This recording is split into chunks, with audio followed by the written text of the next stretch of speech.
now. Hello, everybody. I'm Elisabeth Bronfen from the University of Zurich, where I teach in the English department, but also do a lot of work on visual culture and gender studies. And I am in conversation today with Griselda Pollock from the University of Leeds. We've been having conversations about issues around feminism, women and art, women in art, psychoanalysis, for many years now, and we want to engage in this conversation with each other for you in the context of this series on long duration. Hello, and thank you very much for joining us. I'm delighted to be in conversation with one of the extraordinary thinkers of our time in terms of all these issues, and certainly about recurrence and persistence, which I think is an underlying theme. And the other underlying theme I think we share is the ways in which art and culture deals with issues of persistence and recurrence in terms of crisis, and particularly in terms of trauma of different kinds. So Elisabeth, first sort of question I'd like to put to you today is the way in which this has become a very deep theme across the huge range of your work. Could you talk about some of the areas through which you've tracked this in terms of the different kinds of books that you're dealing with, and then perhaps bring us to the understanding of why you've turned to or worked with someone like Aby Warburg and his concept of Nachleben or afterlife or persistence as we translate it into English? Well, my very first work was on representations of death, and more specifically feminine death. So one of the things that I've always been interested in are both in literary and in visual contexts, those moments where what one is trying to describe or what one feels compelled to describe falls outside of language or outside of images. And death is, of course, one of those moments. We know that death will happen. We can see someone who has died, but the experience of death is something that we cannot communicate to anyone else. Yet there's an endless amount of texts and paintings that try to engage with this problem of death. And similar to this idea that once we then have representations of death, they are clearly formalized. I have always been interested in this contradiction of something which deals with strong affects, intensities, energies, and the fact that the only way that we can transmit them is by virtue of formalization.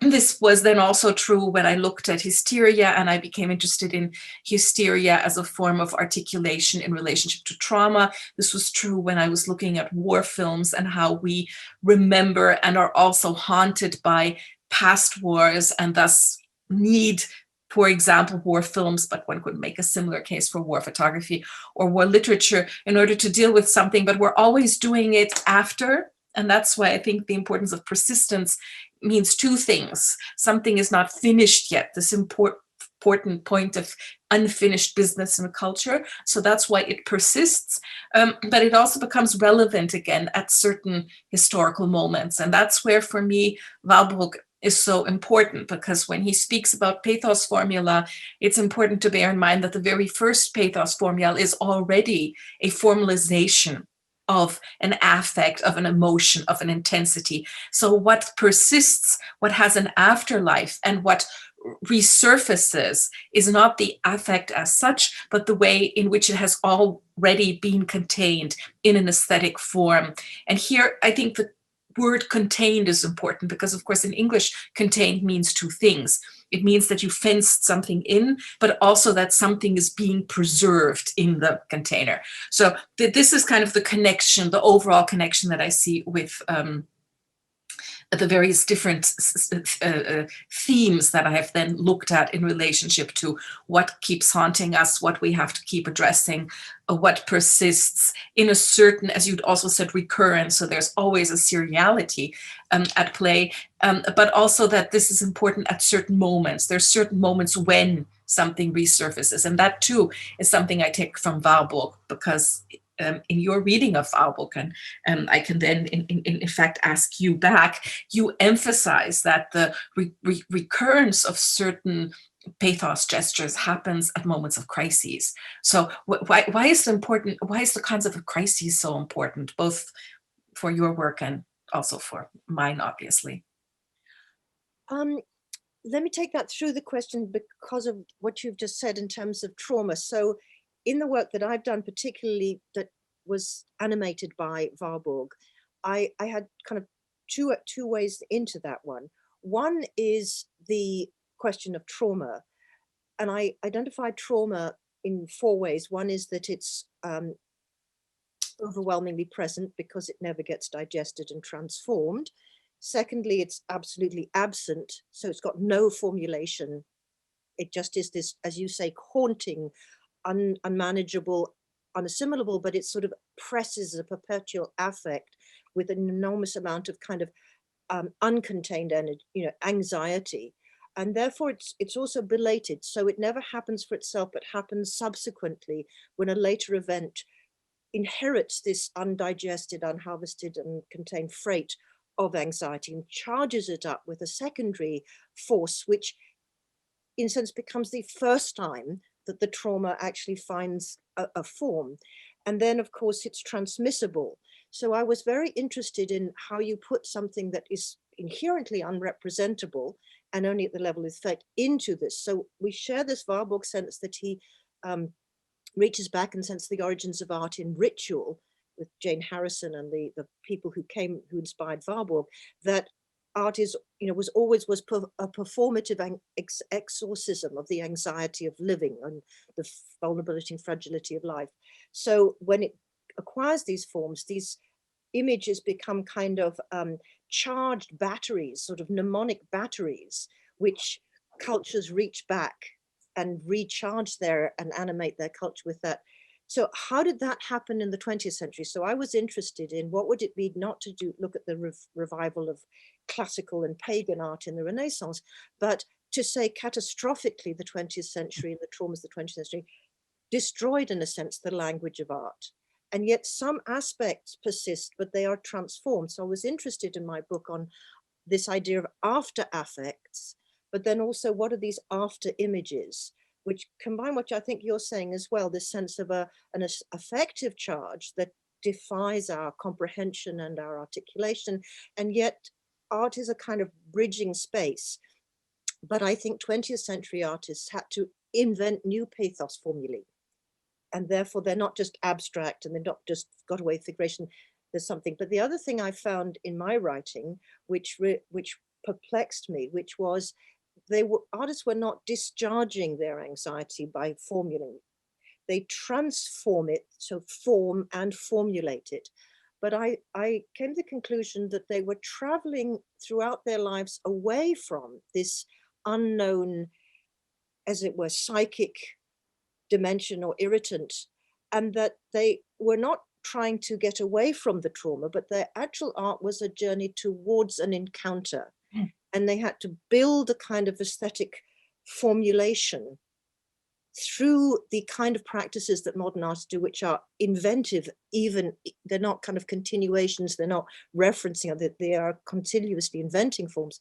They only encounter it when there is a form that can, in sense, not contain, but in sense, transform. And in the words of Bracher Ettinger, transport. Create a kind of transport station where it's possible.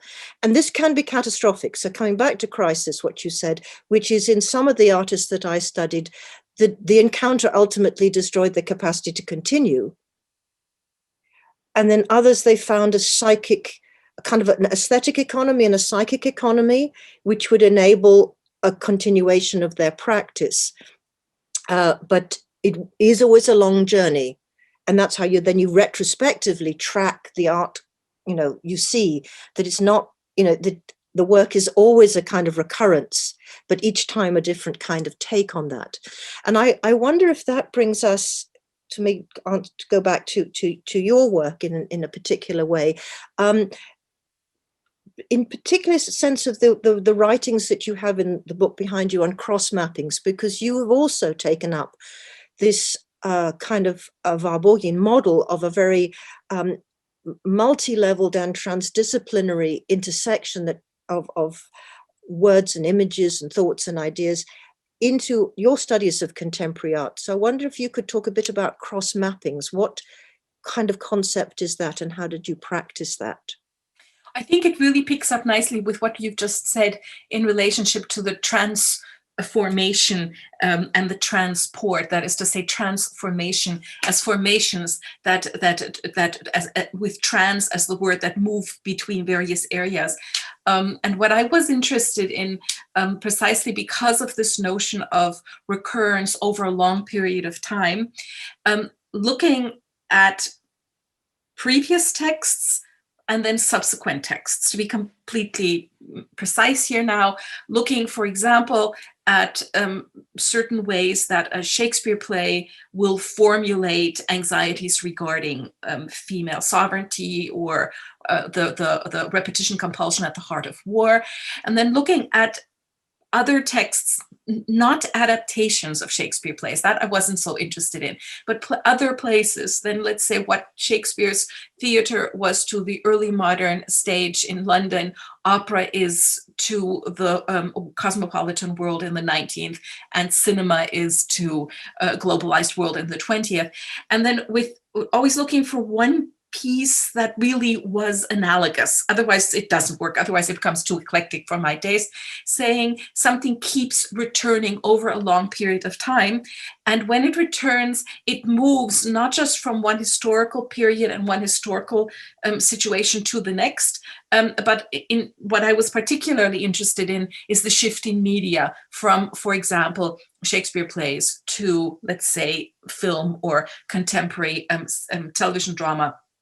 And I was interested in both seeing the similarities, that is to say, why do certain things recur again and again and again, but obviously also the differences.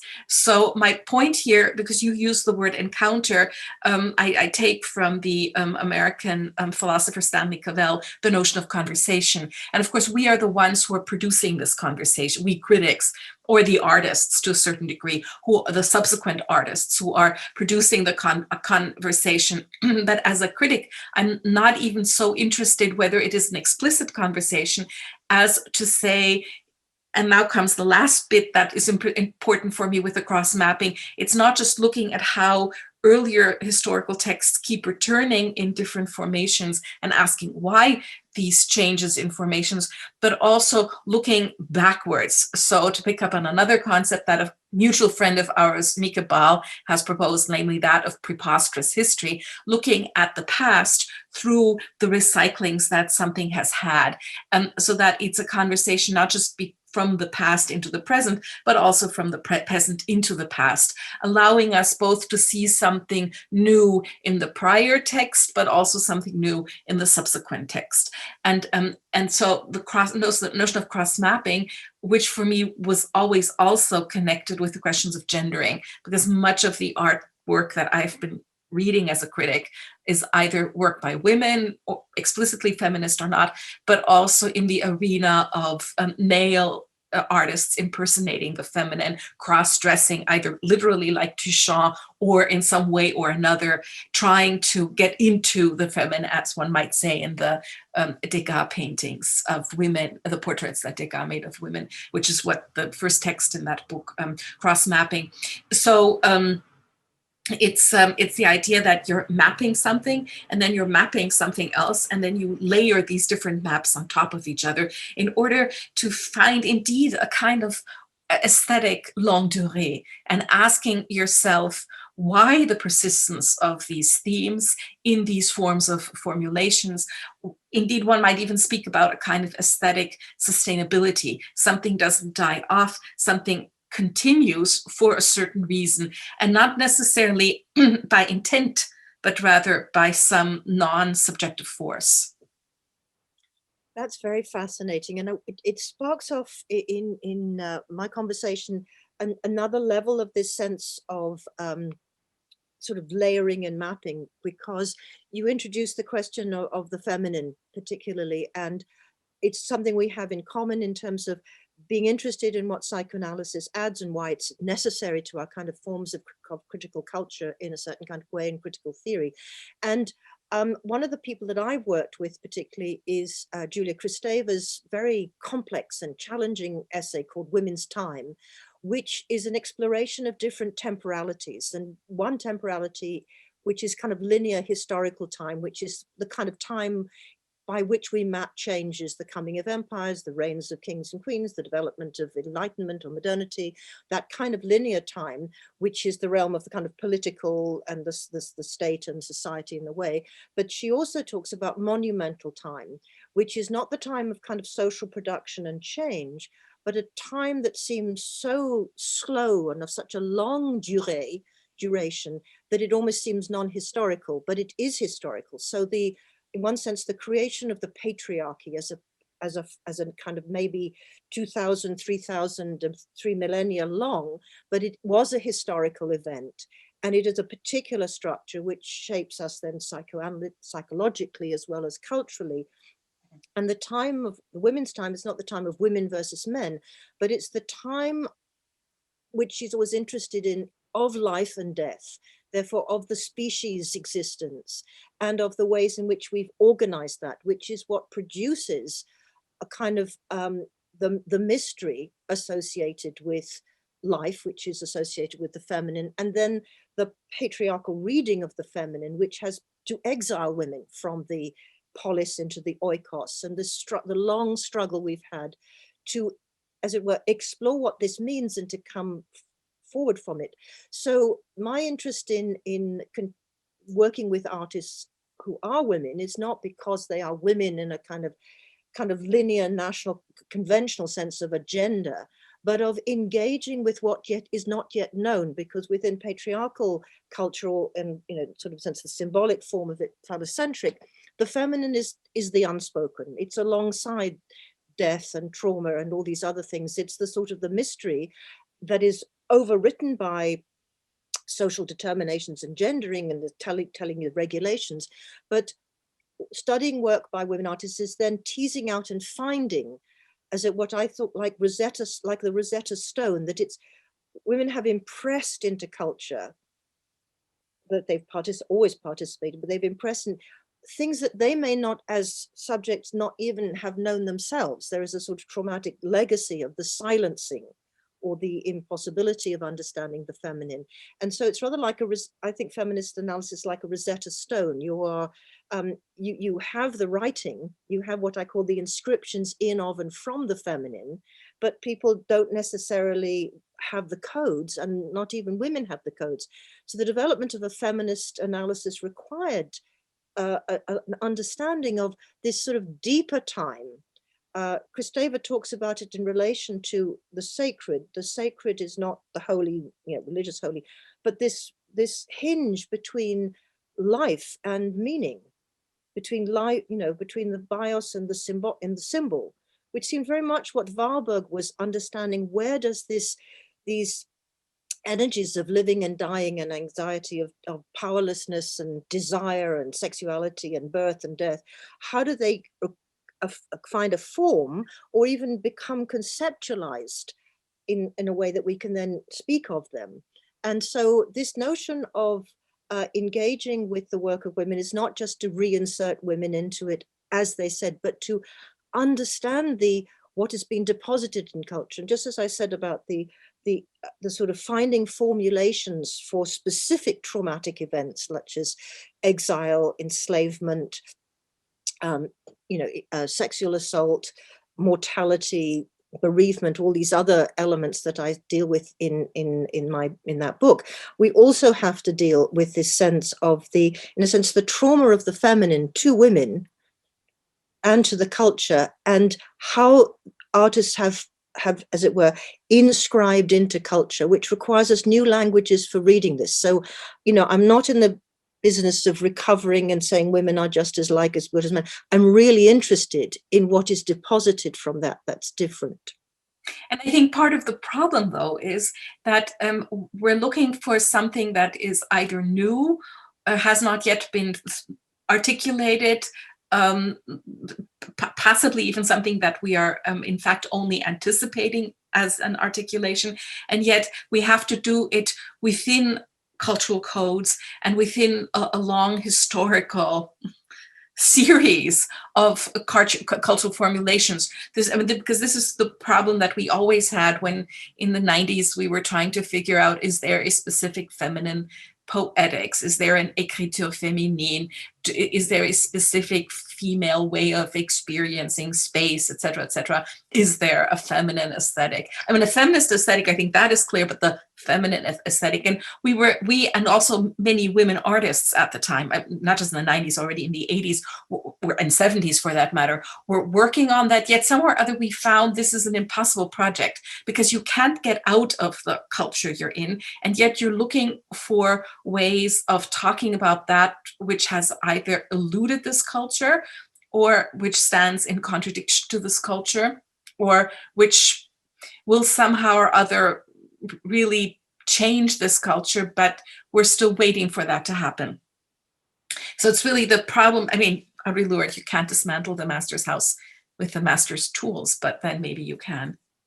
I don't agree. I don't think you can do it with the master's tools, but I think there are tools that come from not being afraid for a period of time to engage in the dangerous question of saying, what if there is something that is outside? But I believe personally, from my particular work with Bracha Ettinger, that there is a co-present. There is what the phallic represses is necessarily also active, but in a different level and particularly accessible through the aesthetic. So I'm not interested in a feminine aesthetic or feminine art or things. The feminine is a question posed to the phallic, because the phallic is the dominant, in the same sense that asking a question of blackness is not to consider there's an essential blackness, but it's a critical position which makes whiteness visible as a structure of exclusion and selection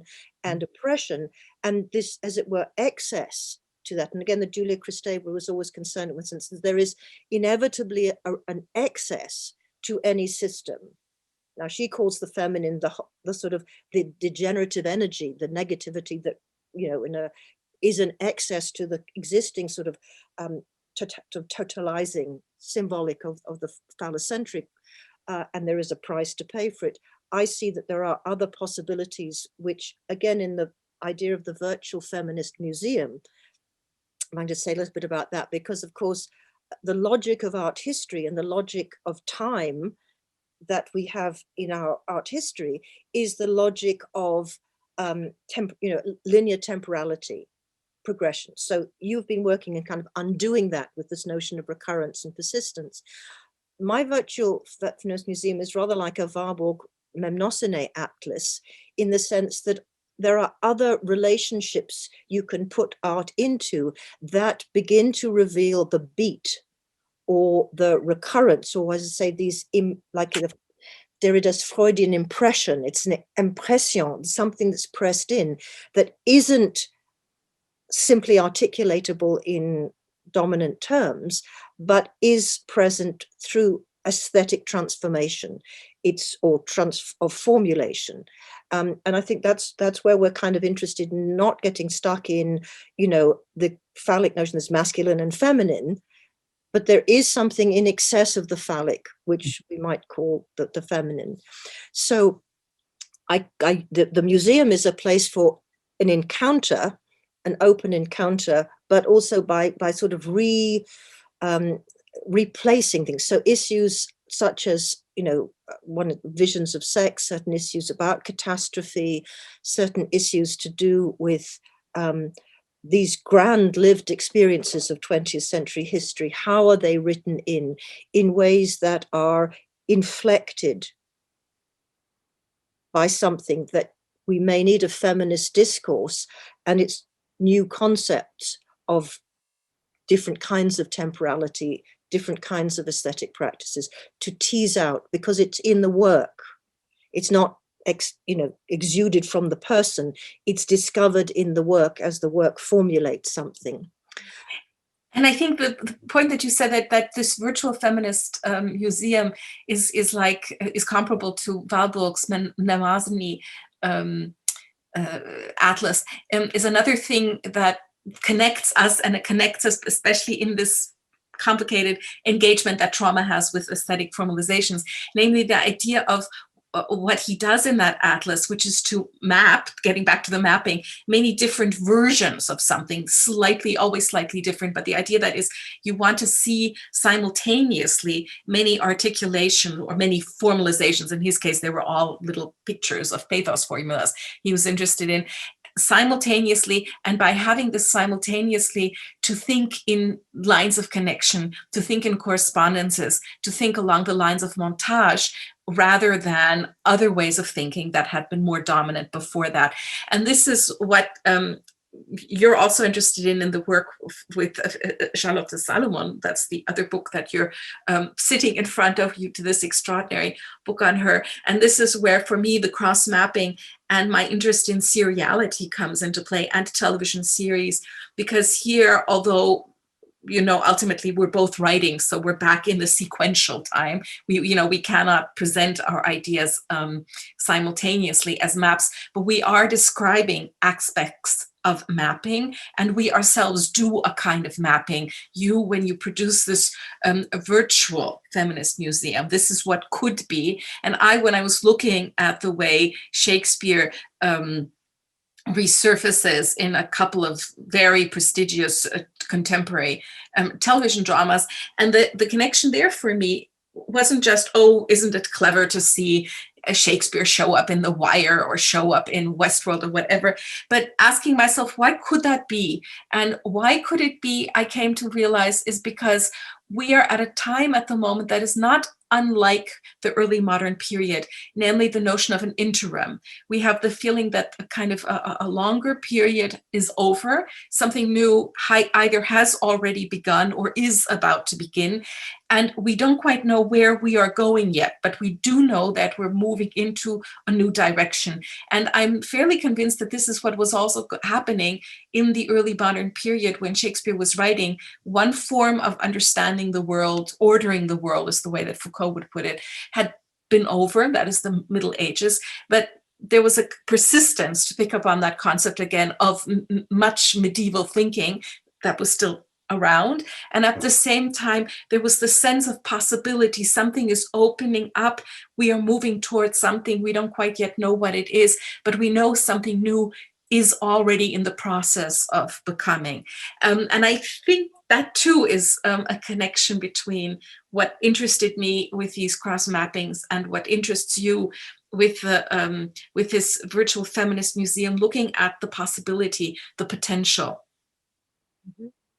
Well, I want to talk a little bit about your seriality in Shakespeare, because it's such a staggeringly interesting and complex and amazing book in terms of sort of echoing the kind of fascination that some of us have about, film and television, and particularly those great series, that beginning of the whole thing about television series becoming these things. And I remember we share the great passion for The Wire and the sense of, this sort of vision of how sort of tragedy gets rewritten through these elements, etc.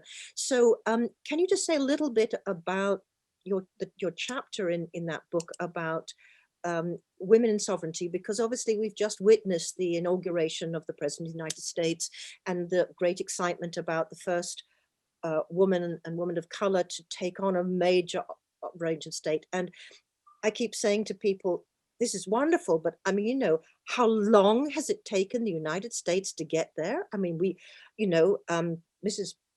Oh, I've suddenly forgotten her name. The first prime minister, a woman's prime minister of Sri Lanka was way back in the sort of 60s and 70s, and then Indira Gandhi, and we've had women leaders in the Philippines and across Latin America, and everybody's still astonished it's taken the Americans this long. But you saw how they kind of were preparing for this in your study of women and sovereignty through the lens of Shakespeare. I thought that was fascinating. Well, I was interested in, as part of this serial thinking, I was interested in how does Shakespeare present queens? And if you look at all of his plays, and people do not normally do that, they either look at just the histories or they look at the tragedies or just the comedies. If you look at all of them, just look for the queens. You can come up with a kind of Mnemosyne atlas for queenship. Everything from the most horrible, monstrous woman in Titus Andronicus, who at the end of it all is just thrown across a wall to be eaten by wolves, to the very smart princess who becomes Queen of France at the end of Love's Labour's Lost. And I was interested in the many shades of female sovereignty that Shakespeare comes up with, because of course his was a culture that was deeply anxious about female sovereignty. They had a queen on the throne and she wasn't legitimate. She was kind of semi-legitimate because others could have also been on the throne, and there were battles over whether she should stay on the throne or not. And so this was kind of the frame for my thinking. First I was looking at films, and then it became clear, House of Cards, Homeland, there are these strange female presidents. So I thought, okay, are they the only ones?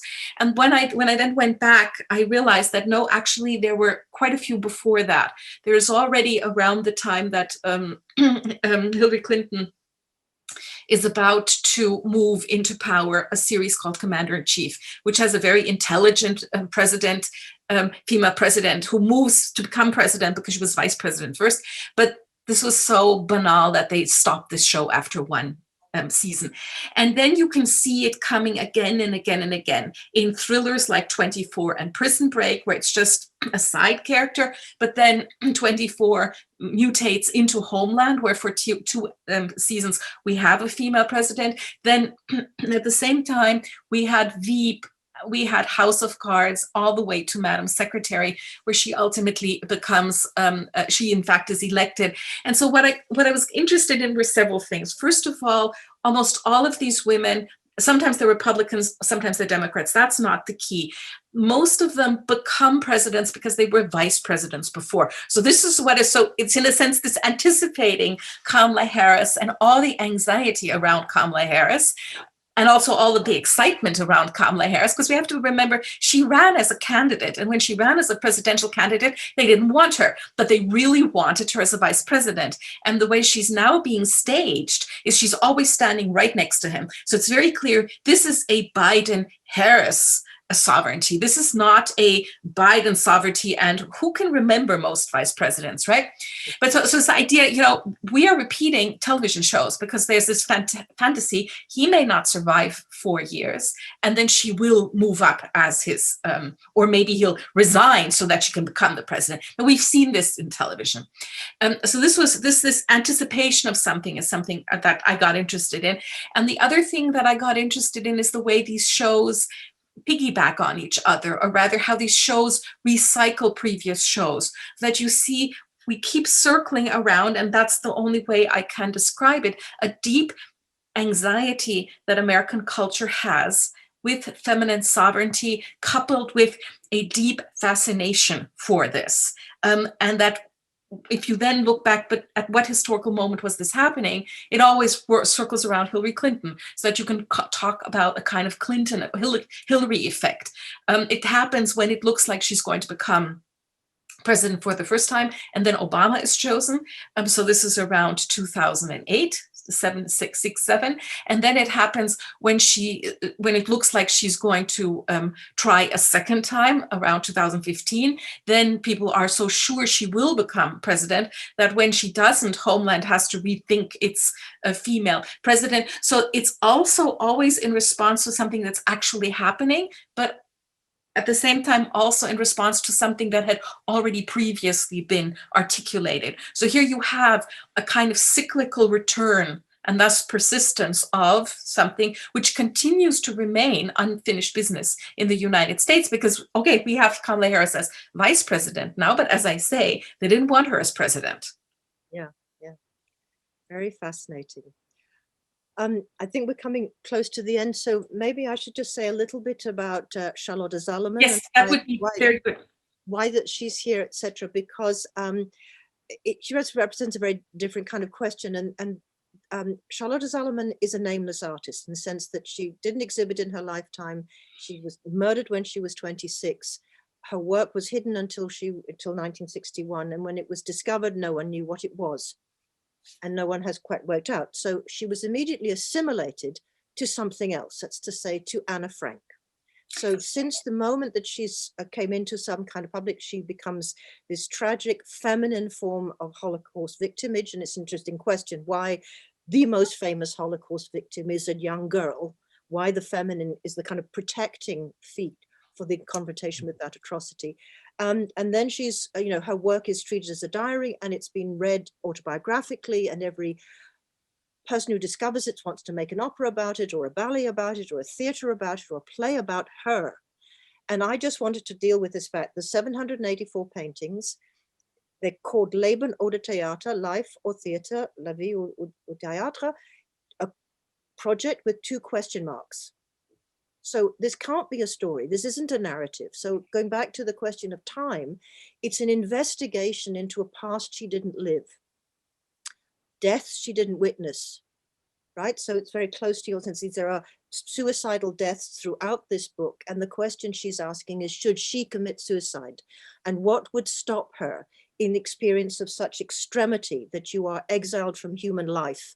You're exiled from your language, you're exiled from your society, you're living under the constant threat of being captured by the Gestapo, and she did actually spend time in a concentration camp in France. So why would you make art to deal with that? And in fact, the structure of this 784 paintings, which looks like a book, as you can see, it's sort of imagined as a great visualizing of a narrative, actually is a time reversing. So the last painting shows the artist beginning what is the first painting in the series. And so she ends where she is explaining why she had to begin to do this, to dive into a history of lives of women. And so in terms of structure, and it relates to which is, there is, there's a child, there's a mother, there's a father, there's a singer, there's a teacher, there's an artist. And it's like a Brechtian play. These are characters. And the link with your work in one sense is that she is a witness to the silent cinema, to the coming of sound, to the coming of color, to the emergence of a musical. Mm-hmm. And so it's called a Singspiel. It's as if it's a kind of magic flute with all that kind of ambiguity between something that is full of humor, and it's an acid humor, and it's a vicious humor at times with which she regards these people. But my project was to get away from the notion of an autobiography, which is a linear model, to this much more monumental sense of a journey into the traumatic histories. And at the very end, in the last 3 or 4 years, we've discovered one tiny more piece in which the artist, writing as the character that she plays in her play, confesses to murder. And this, through the whole world of all these people, this sacred Charlotte de Solomon, what do you do when the artist confesses? Or does the artist confess? Does the character confess to a notion that someone else has to die so that she can live, or she will have to die because she can't live like this? And at the heart of it is the historic problematic of the sexual abuse of women. So it's the same methodology, and I create the book as a Memnosine atlas by disjoining the sequence in order to see the recurrences, the repetition, the beats, the linkages that hold the whole together. I think we unfortunately must end. It's been exciting and really eye-opening to speak with you about the connection between the formalization in relationship to various notions of time, and how mapping and seriality are able to show us these different articulations, these different temporal articulations. Well, it's been wonderful for me too. So thank you, and thank everybody for... Thank everyone for being with us.